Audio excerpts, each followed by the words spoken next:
Dan dari situ terbentuk satu hal, cara berpikir yang komprehensif. Ditambah lagi prinsip yang konsisten, yaitu kerja keras, loyal, dan amanah. Nah, itu yang kemudian menjadi fondasi di Sekretariat Jenderal.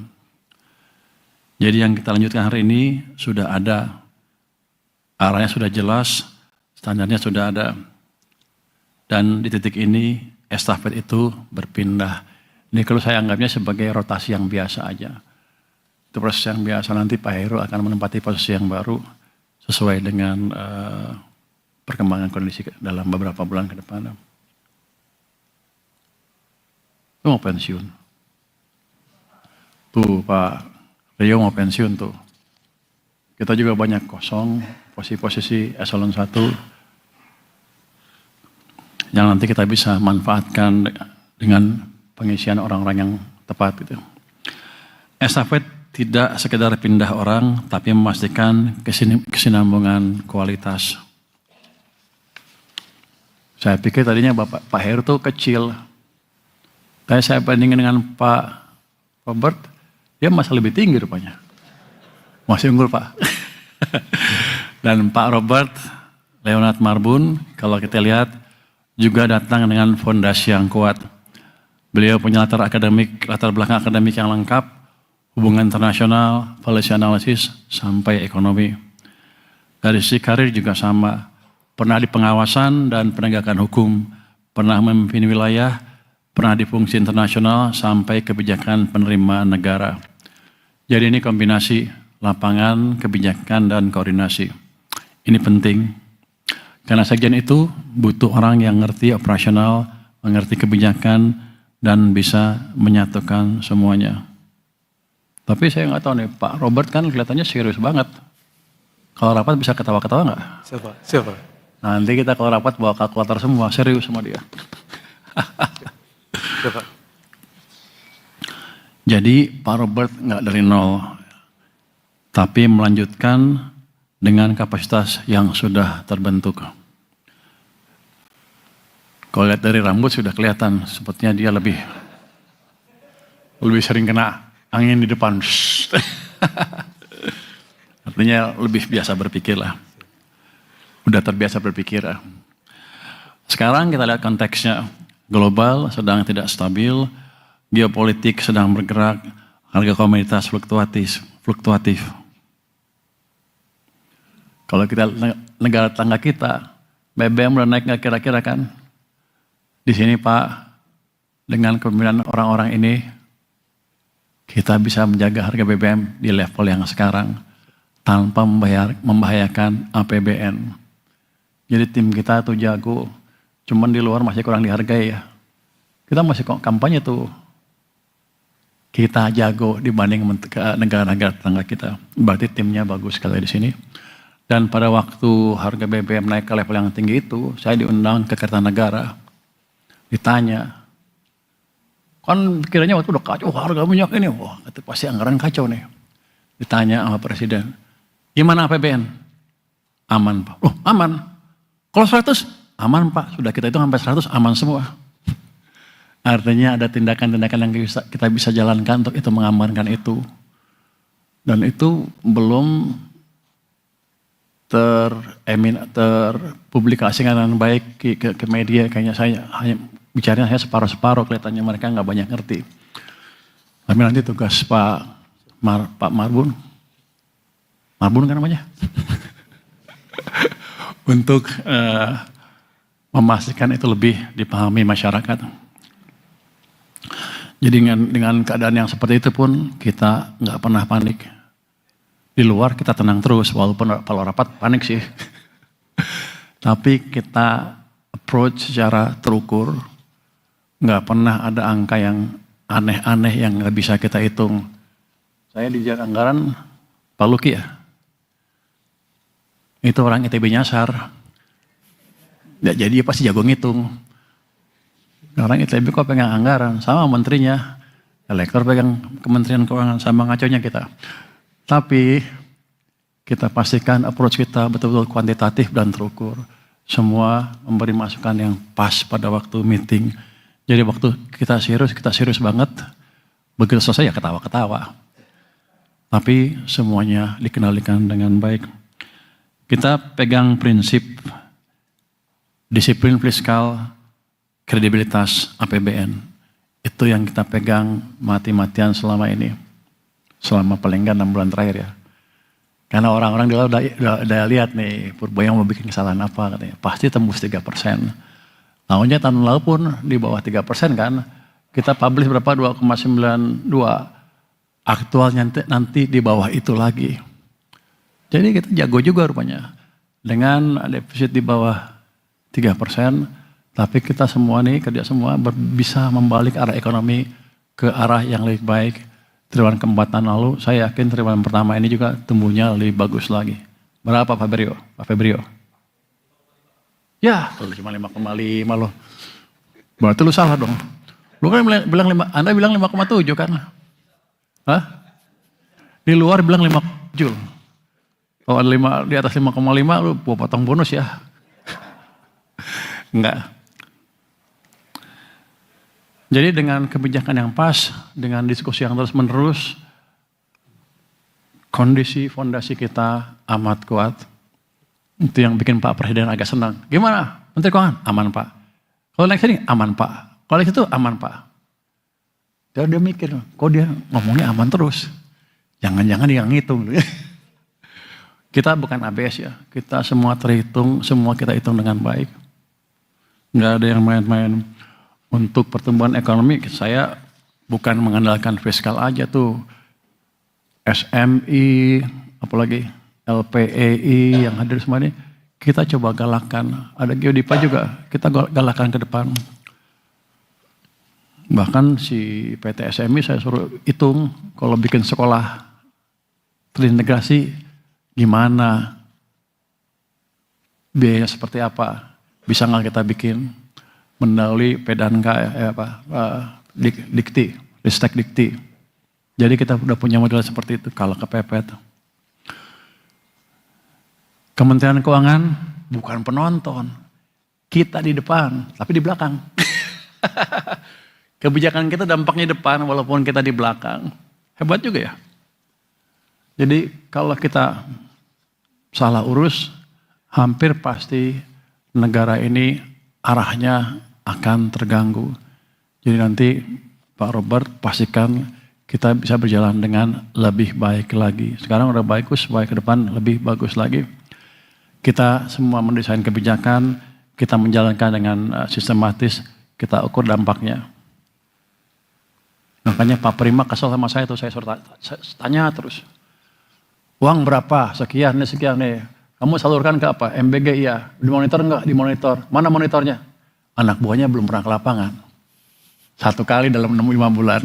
Tapi ke depan akan lebih bagus lagi. Mungkin dia kesel sama saya. Tapi kan dampaknya bagus. Kita bisa komunikasi dengan MBG. Pak Yuda juga bantuannya signifikan sekali. Sehingga kita bisa berkomunikasi dengan kepala MBG. BGN. Jadi adalah langkah-langkah yang mereka lakukan. Karena mereka mengerti kesulitan kita di sini ya Pak Yuda ya. Kita di luar tenang, tapi dalam kita hitung terus. Jangan sampai ada sesuatu yang kita salah hitung. Jadi kalau orang bilang kita mau krisis 2 bulan, 3 bulan lagi, itu nggak benar. Kenapa?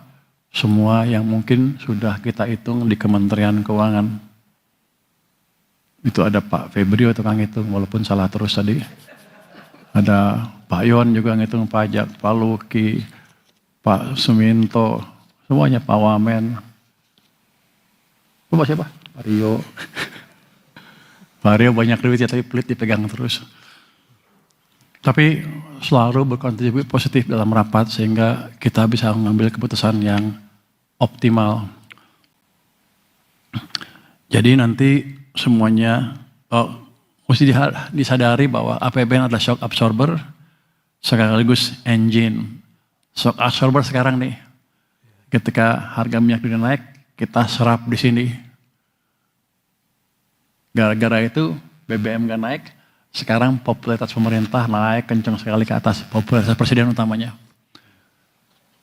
Itu akan menambah komponen stabilitas di ekonomi kita. Itu kita perlu sehingga kita bisa fokus menjalankan program-program yang ada. Jadi shock absorber sekaligus engine itu harus balance keduanya. Dan balance itu tidak mungkin tercapai kalau kita kerja sendiri-sendiri. Udah bosan belum? Dengar gue ngomong, udah bosan? Banyak kan ngomong gak ya? Jadi kita semua harus terintegrasi. Nah ini peran sekjen menjadi sentral ke depannya. Peran sekjen ini itu inti dari organisasi. Satu, sebagai orkestrator, Anda harus memastikan semuanya sinkron. Kedua, sebagai penggerak transformasi, organisasi harus terus diperbaiki ke depannya. Dirjen pajak lah, di belakang. Kenapa di belakang? Biaya cukai, oh di sini. Kita disorot oleh pimpinan tertinggi kita masalah pajak dan biaya cukai. Kita udah selamatkan biaya cukai itu some extent sehingga ada harapan diperbaiki. Itu udah poin bagus sekali. Kita harus perbaiki terus ke depan. Pajak juga sama. Ada beberapa langkah drastis yang kita ambil Pak Bimo untuk memastikan anggaran kita tahun ini aman. Dan itu perintah langsung dari Presiden. Nanti Pak Sekjen yang baru monitor terus dari waktu per waktu. Biasanya begitu. Kalau ada tekanan kita aktif, begitu hilang bisa usual. Ya enggak, kita enggak bisa usual. Kita sudah selamat kemarin enggak krisis, enggak resesi. Ke depan target kita adalah, tugas kita adalah menciptakan suasana supaya ekonomi tumbuh lebih cepat lagi ke arah sana. 8% katanya mudah-mudahan tercapai. Yang enggak sekarang, 3 tahun ke depan kelihatannya bisa terlihat.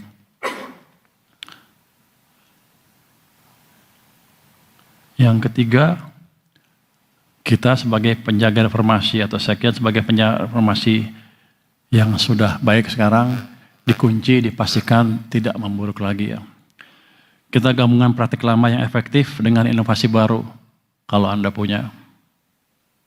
Kalau nggak punya berarti sama aja. Jadi harus Anda berpikir lebih keras lagi supaya kita lebih efektif yang mendukung tadi. Laju pertumbuhan yang lebih cepat. Selain itu juga Sekjen berperan sebagai integrator kebijakan pimpinan. Jadi arahan harus jadi aksi nyata. Kenapa saya sering rapat-rapat, 1, 2, 3, 4 putusin ya, ya. Kan saya nggak nyatet. Habis itu kalau nggak di follow up, ya nggak kejadian. Nanti dipastikan itu di follow up dengan baik ya. Yang berikutnya, Sekjen juga pengelola SDM dan budaya. Jadi kita hilangkan silo-silo. Contohnya, silo apa? Si Pak Prima, oh ada nggak ada Pak Prima ya? Oh itu dia. Pak Prima punya kelebihan pegawai. Pajak kurangan pegawai. Daripada rekrut baru kita switch aja sebagai orang dari tempatnya Pak Prima ke pajak.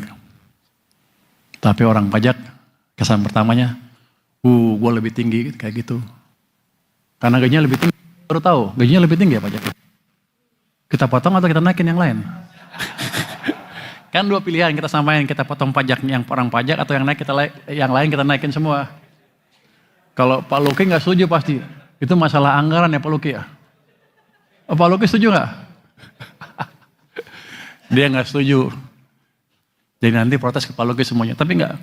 Yang kayak gitu di mana ada itu seolah-olah satu dengan yang lain berbeda di keuangan harus kita hilangkan secara bertahap atau kalau bisa cepat. Untuk Pak Heru Pambudi, saya ucapkan terima kasih sebanyak-banyaknya. Bapak juga sudah membangun fondasi yang kuat dan itu sekarang jadi baseline kita ke depan. Kepada Bapak Robert Leonard Marbun, bekalnya sudah ada, jadi tinggal eksekusi dan orkestrasi. Karena sekjen itu bukan soal kerja sendiri, tapi memastikan semua orang bekerja dengan arah yang sama.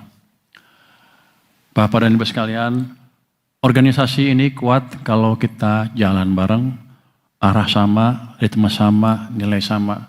Tapi kalau orang rapat ya jangan sama pandangannya, beda-beda aja, biar ramai diskusi nanti kita ambil keputusan yang disetujuin semuanya. Nanti kita jalankan bareng-bareng setelah diputuskan. Kerja itu tidak rumit, seringnya malah kita sendiri yang bikin rumit. Kerjakan, selesaikan. Kalau ada yang tidak benar, perbaiki. Kita harus berani, kita harus konsisten. Kalau kita konsisten, hasilnya pasti akan kelihatan. Dan waktu kita, Pak Robert, nggak banyak. Saya janji ke orang-orang, ke masyarakat, pertumbuhan ekonomi tahun ini mendekati 6%. Kalau akhir tahun nggak tercapai, saya dimarahin sama masyarakat. Mungkin disuruh mundur. Tapi kalau sebelum saya mundur, saya akan pecat Febrio dulu. Bapak juga, baru saya terakhir. Enggak, pendeknya tantangan kita berat, waktu kita nggak banyak, kita harus bereskan, perhatikan lebih rapi lagi organisasi kita sehingga dampaknya ke perekonomian semakin signifikan. Wassalamualaikum warahmatullahi wabarakatuh. Om Shanti Shanti Om Namo Buddhaya. Salam kebajikan. Rahayu.